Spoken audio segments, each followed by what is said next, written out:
नमस्कार, मैं पीयूष मणि अवस्थी। बहुत बहुत स्वागत है आपका इंडिया जंक्शन में। अभी एक दिन पहले हुए हाथरस हादसे में मौतों का सिलसिला अभी भी जारी है, लेकिन सवाल वहीं का वहीं है।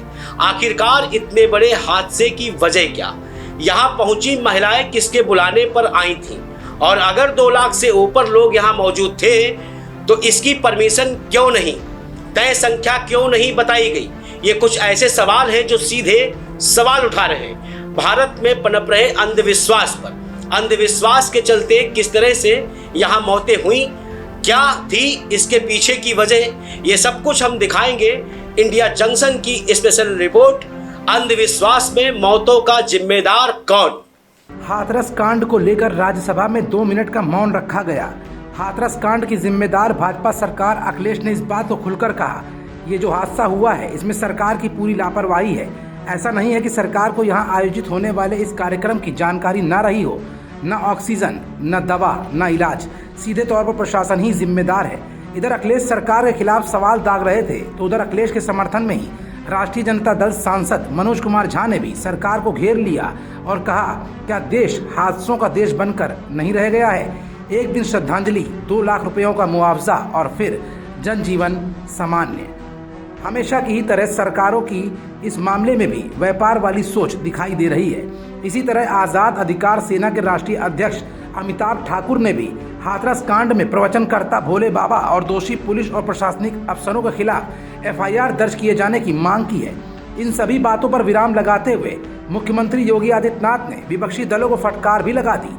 योगी ने कहा कि दुर्घटना की तह में जाकर साजिशकर्ताओं और जिम्मेदार लोगों को सजा दिलवाई जाएगी। दरअसल कुछ ऐसा ही मामला 1954 में हुए प्रयागराज महाकुंभ के दौरान मची भगदड़ में भी सामने आया था।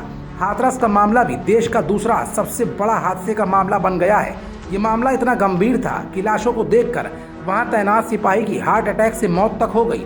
इन्हीं राजनीतिक आरोपों और प्रत्यारोपों के बीच इस हादसे के बाद शासन प्रशासन पर तमाम सवाल भी उठना लाजमी है, जो न सिर्फ विपक्ष बल्कि आम जनता के बीच में भी कौंध रहे हैं। सवाल नंबर 1, आयोजन की अनुमति किस आधार पर दी गई थी? सवाल नंबर 2, सुरक्षा व्यवस्था को लेकर यहाँ क्या इंतजामात किए गए थे? सवाल नंबर 3, मंजूरी कैंसिल क्यों नहीं की गई? व्यवस्था थी 80,000 की, तो 3 लाख लोग आखिरकार यहाँ कैसे पहुँचे? और अगर आ भी गए थे तो पर्याप्त प्रबंध करने की जिम्मेदारी आखिर किसकी थी और ये किसको लागू करवाने का दायित्व था? ये हादसा हो गया तो DM, SP राहत बचाव कार्य में जुट गए हैं और उसमें कितना समय लगेगा? आखिर यहाँ मौके पर संसाधन क्यों मौजूद नहीं थे? जिन्हें बचाया जा सकता था वो आखिरकार क्यों और कैसे अपनी जान गंवा बैठे? मौके पर पर्याप्त राहत बचाव दल के आने में 3 घंटे का समय क्यों और कैसे लगा? जांच कौन और किसकी करेगा? कौन किसके खिलाफ रिपोर्ट देगा? ये सब अब जांच का विषय बन गया है। लेकिन अपनी जान की बलि चढ़ा चुके लोगों ने यहाँ से दुनिया अब छोड़ दी है, पर अब उन छोटों की बलि चढ़ेगी जिनके आका प्रदेश सरकार में बैठकर खुद को और सरकार को बचाने की कोशिश करेंगे। कुछ दिन बाद पुराने धंधे यानी कि ट्रांसफर पोस्टिंग में लग जाएंगे, लेकिन परिवार के परिवार बिखर गए, किसी का पूरा परिवार साफ हो गया। फिलहाल योगी ने 24 घंटे के अंदर रिपोर्ट मांगी है। इस बीच हादसे का शिकार हुए लोगों से मिलने योगी आज हाथरस पहुंचे हैं। उन्होंने घायलों से भी मुलाकात की।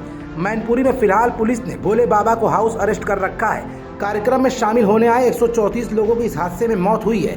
हालांकि प्रशासन ने अभी तक 121 लोगों के नाम सार्वजनिक किए हैं। CM योगी ने मृतक के परिवारों को 2-2 लाख रुपए के मुआवजे का ऐलान और घायलों को 50-50 हजार रुपए मदद राशि दिए जाने की घोषणा कर दी है।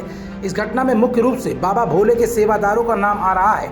इन लोगों ने श्रद्धालुओं पर लाठियां भांजी थी, जिसके चलते भगदड़ मची और ये हादसा हो गया। फिलहाल जांच की आंच अब किन किन अधिकारियों को अपने घेरे में लेगी, इसका पर्दा भी अब जल्द ही फाश हो जाएगा।